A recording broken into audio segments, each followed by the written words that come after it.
श्री स्वामी समर्थ. जयशंकर. यावर्षी सुरू होतोय तो अधिक मास.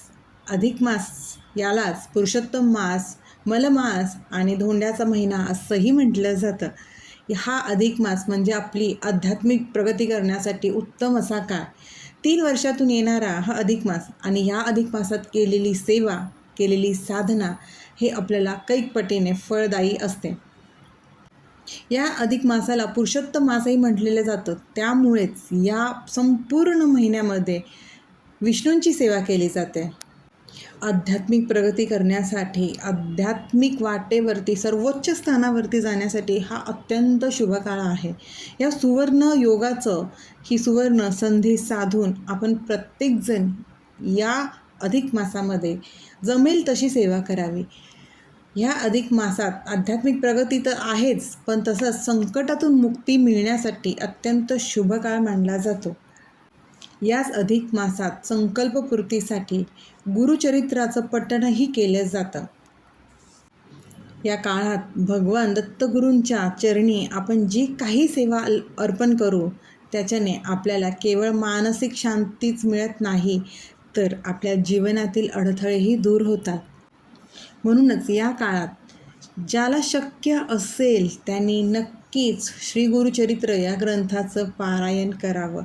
खरंच ज्यांना शक्य असेल त्यांनी करावं. दत्तगुरूंची सेवा ही सर्वोच्च सेवा आहे आणि त्यात गुरुचरित्राचं पारायण म्हणजे ही अत्यंत प्रभावी सेवा ह्या पुरुषोत्तम मास या अधिक मासात केलेली सर्वश्रेष्ठ सेवा असणार आहे. जर तुम्हाला गुरुचरित्र ग्रंथाचं पारायण करायला शक्यच नसेल, कारण सध्याचं आपलं आयुष्य खरंच खूप धावपळीचं झालेलं आहे. सकाळी उठल्यापासून ते रात्रीपर्यंत प्रत्येक व्यक्ती हा अक्षरशः घड्याळाच्या काट्याप्रमाणे पळतच असतो. म्हणूनच ज्यांना श्री गुरुचरित्र ग्रंथाचं पारायण करणं शक्य नसेल त्यांनी विशिष्ट कारणासाठी, म्हणजे जी काही तुमची इच्छा असेल, संकट असेल, अडचणी असतील, आरोग्यासंबंधित असतील, कुठल्याही कारणासाठी काही ठराविक अध्याय आहेत त्याचं वाचन करणं देखील तितकंच फलदायी ठरतं. एक गोष्ट लक्षात ठेवण्यासारखी आहे की या काळात केलेली कोणतीही उपासना किंवा साधना 1000 पटींनी अधिक पुण्य आपल्याला मिळवून देतं. आपल्या मनातील संकल्प सिद्धीस नेण्यासाठी आणि आपल्यावर दत्तगुरूंची कृपा होण्यासाठी हा सुवर्णसंधी असलेला काळ मानला जातो. कर्जमुक्तीसाठी आर्थिक विवंचनेत असाल, कर्जाचा डोंगर वाढत असेल तर 4थ्या अध्यायाचं वाचन अत्यंत प्रभावी ठरतं. हा अध्याय आपल्याला आर्थिक स्थैर्य मिळवून देण्यास मदत करतो. हो, पण त्यामुळे आपल्याला आपले कष्ट थांबवायचे नाही आहे. कष्ट आणि कर्म याला पर्याय नाही. आपल्या कष्टांना दिलेलं हे आध्यात्मिक असं पाठबळ असतं. जी गोष्ट 10 दिवसावर होणार असते ती गोष्ट 3 दिवसावर आणून देण्याचं सामर्थ्य ह्या उपासनेमध्ये असतं. संकट निवारण्यासाठी, आयुष्यात वारंवार येणाऱ्या अडचणी आणि संकटापासून मुक्ती मिळवण्यासाठी सर्वात प्रभावी असा 14वा अध्याय. 14व्या अध्यायाचं वाचन, पठण आपल्याला करायचं आहे. मनातील भीती, घरातील नकारात्मकता किंवा बाहेरील बाधा दूर करण्यासाठी 18वा अध्याय आणि 21वा अध्याय याचं एकत्र वाचन आपल्याला करायचं आहे.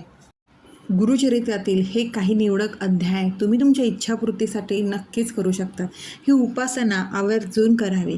ह्या उपासनेचे फायदे काय आहेत तर या अध्यायांच्या पठणामुळे आपल्या कुटुंबात सुखसमृद्धी नांदते, अखंड सौभाग्य प्राप्त होतं. आपल्या मनातील सात्विक इच्छा पूर्ण होण्यासाठी या अध्यायांचं पारायण अधिक मासात करणं अत्यंत लाभदायक ठरतं. तुमच्या आयुष्यात जर अडथळे येत असतील, तुम्हाला नव्या जोमाने आयुष्याची सुरुवात करायची असेल तर अधिक मासात हे उपाय आवर्जून करून पहा. या महिन्याच्या नावाप्रमाणेच तुम्ही केलेली सेवा हे तुम्हाला अधिक पटीने फळ देऊन जाईल. या अध्यायांचं पठण करताना शुद्ध अंतकरणाने आणि आपल्या दत्त महाराजांवरती पूर्ण श्रद्धा ठेवून या अध्यायाचं पठण करावं. शक्य असल्यास एकाच वेळी शांत चित्ताने बसून हे वाचन पूर्ण करावं. अधिक मासात ह्या आपल्या दत्त महाराजांच्या गुरुचरित्राच्या ह्या अध्यायाचं पठण आवर्जून करा. तुमच्या प्रत्येक संकटातून मुक्तता दत्त महाराज तुमची नक्कीच करतील. पण त्यासोबतच आपल्याला आपले कष्ट कर्म प्रामाणिकच ठेवायला हवे, कारण का कष्टाशिवाय आणि कर्माशिवाय पर्याय नाही. ह्या 2 गोष्टी जर प्रामाणिक केल्या तर दत्त महाराज स्वामी भरभरून आपल्या ओंजळीत देत असतात. त्यामुळे महाराजांवरती विश्वास ठेवा, आपल्या श्रद्धेवरती विश्वास ठेवा आणि जमेल ती सेवा करा. ज्यांना शक्य असेल त्यांनी आवर्जून गुरुचरित्राचं पारायण करा, पण ज्यांना शक्य नसेल त्यांनी सांगितल्याप्रमाणे या अध्यायाचं पठण किंवा संकल्पयुक्त सेवा करा. श्री स्वामी समर्थ. अशक्य ही शक्य करतील स्वामी, अशक्य ही शक्य करतील स्वामी.